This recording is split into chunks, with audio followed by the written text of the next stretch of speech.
Please welcome Athletic Director Barry Alvarez.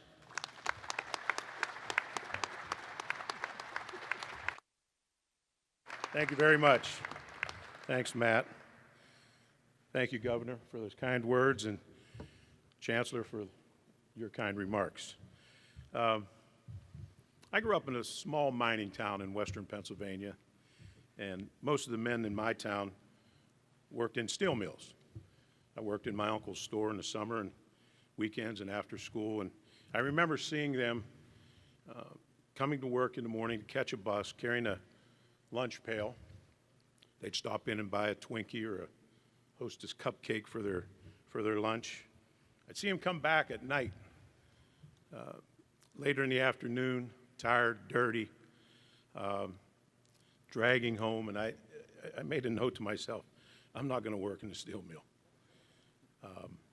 I used athletics as a vehicle to do what I love to do.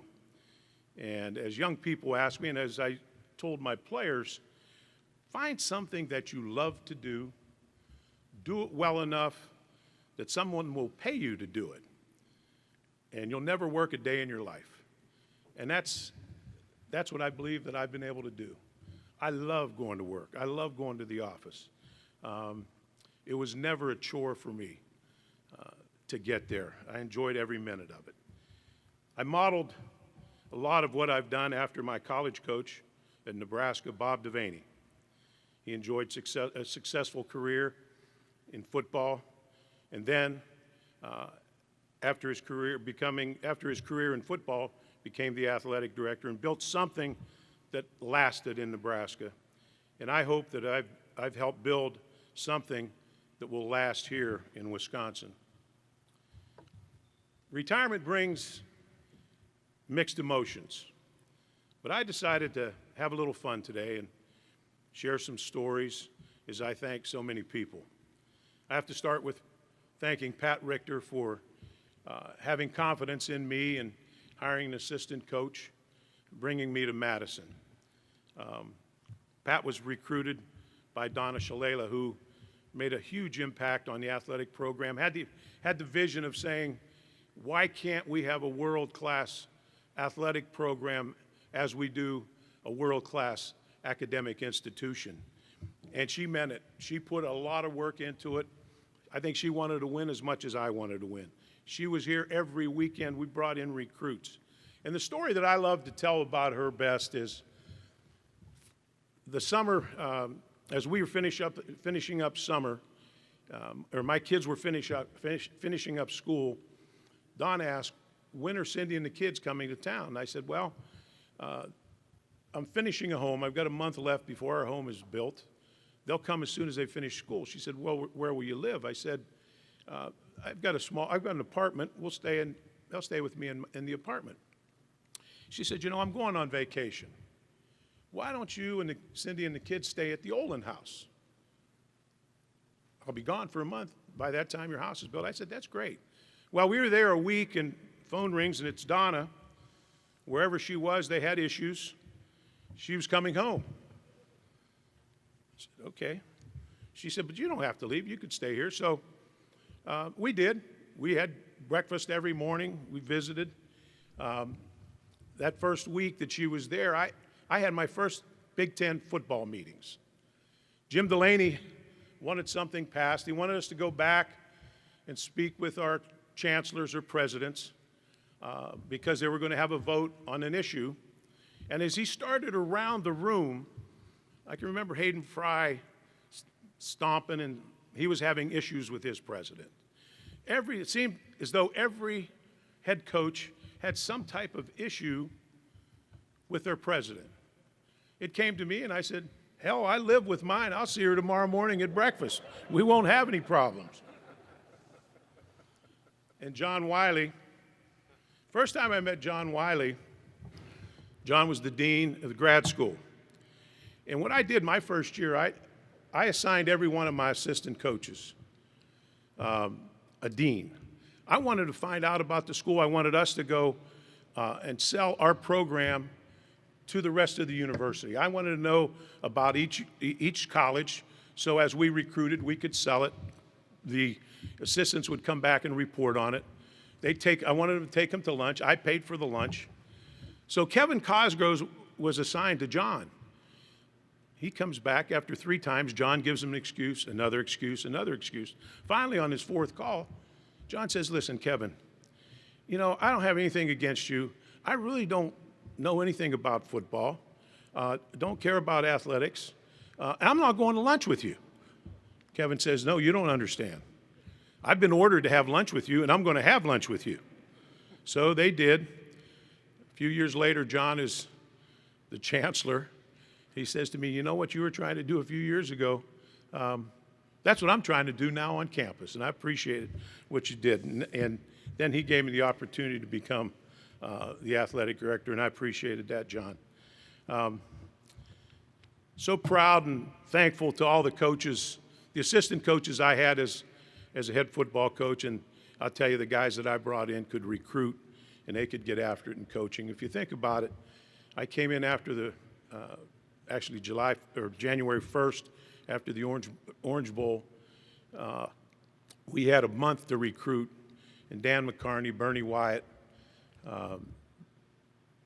Kevin Cosgrove, then the next year Brad Childress and John Palermo. I mean, those guys could flat recruit and coach, because those 2 years were the nucleus of that first Rose Bowl. And the first year we had a month, and the majority of those guys ended up being outstanding players and starting on that Rose Bowl. I'll forever be indebted to those coaches. My current administration is outstanding. The employees in this athletic department are so loyal and dedicated and take such pride in the job that they do, and each person within this department can look at one another and say, I can count on that person doing their job. Really proud of the coaches that we have here at Wisconsin, the coaches that we've had in the past. They've always cared about the student athlete first. All the ones that I've hired, I made that perfectly clear and wanted to hear in the interview them talking about the kids and whether they care about the student athletes and how they're going to support them. I've had 2 wonderful assistants throughout my tenure. Lisa Powell was with me 16 years in football. It's her birthday today, by the way. Happy birthday, Lisa. And Linda Wilkins has been with me as long as I've been the director. Now, these 2 ladies have been known to be able to think on their feet. You can think of some of the phone calls that they get throughout the year after a tough loss, or somebody didn't get parking where they wanted, or their seats weren't in the right spot. But as I've told them before, these girls, they both went to handling school. They could handle any situation and have, and I want to thank them. To my former players, so proud of you and proud of what you did, how you bought into the program. Nothing makes me more proud than to get a call or get a letter from a former player that tells me he still uses some of the things, some of the lessons and values that he learned in football to this day, whether it be in his job or raising his family. Joe Panos just called me the other day and mentioned that. Chris Godorsey, a while back, introduced me at a bankers convention in Wausau. He talked about me, and it was so touching. I started crying. I had to gather myself before I gave my speech, because it meant that much to me. And it happens frequently, and I just want to thank those guys, because that's what it's all about. That's what it's always been about for me, is being about the athletes, the student athletes, and how we can help them. To our current student athletes, any chance that I get, I thank them for how they represent us on and off the field, courts, etc. They make all of us, all of our alums, proud of how you respond. And probably the best compliment that I've had regarding our student athletes is from the late Joe Paterno. regardless of what happened to Joe in the end, I had great respect for Joe. And I can remember him grabbing me at the kickoff luncheon in Chicago and saying, Barry, I just want to tell you something. I watch your teams. I watch how they compete. They compete hard. They really represent you well. They are very proud of that W that they wear on their uniforms. And for another coach, a coach of that magnitude, to make that type of statement spoke volumes to our athletes, but really made me feel proud. To our fans, our alumni, our donors, I can't thank you enough for the tremendous support. I have to tell you, it doesn't make any difference where I go. I have to hear every Rose Bowl story of every alum that I meet. And you know what? That's okay. I enjoy every one of them myself. I've had some great friends in my 31 years here, and a couple of them are in the audience tonight, Ted Kellner and Tony Cannoni. We've got an ongoing traveling golf game. They're the Wisconsin team. My former teammate in Nebraska, Rick Coleman, lives in Austin, Texas, and I are the Nebraska team. We have played for the last 25 years. We've played all over, have a traveling trophy. We all stink. And we torture each other for 18 holes. But there's no one I'd rather play golf with or spend time with than these guys. They've been unbelievable friends, and I appreciate their loyalty and support throughout the years. My family, my children, Don, Stacy, and Chad, they've been troopers. They've been supportive, regardless of where I coached, how we've done. They've been tremendous supporters.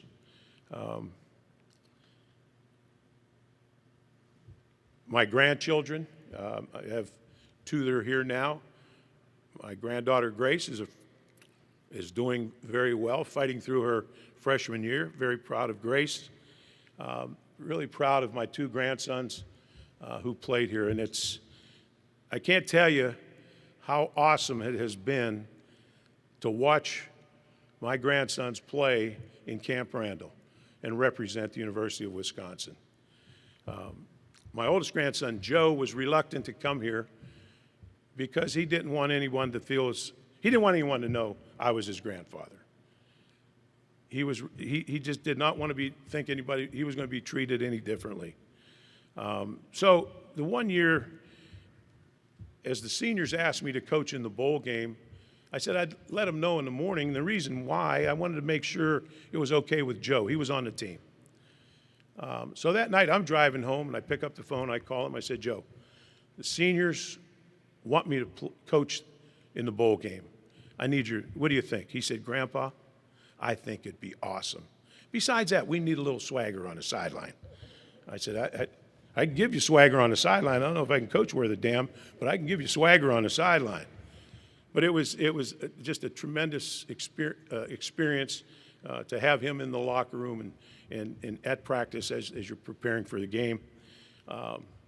And Jake, it's been awesome watching him develop over the years. And my goal is, after this year, it won't be Barry Alvarez's grandson, Jake Ferguson. It'll be your Jake Ferguson's grandfather. That's what I want after this year. But I'm very proud of what they've accomplished, very proud of my grandchildren. And then Cindy. Cindy and I will celebrate our 53rd anniversary in about a week and a half. She's been unbelievable. Go ahead, give her anybody could put up with me for 53 years. If they had a Hall of Fame for coaches' wives or administrators' wives, she'd be a first ballot unanimous choice, without a doubt. She's one who never holds anything back, unfiltered, tells it like it is. And I can remember coming home, you'd be tired, or you're not tired, but you might have lost a tough game or maybe 2 games in a row, and you're moping around, feeling sorry for yourself. Then the first thing I'd hear is, hey, what about that talk you give to your players about dealing with adversity and being positive and upbeat? Okay, got it.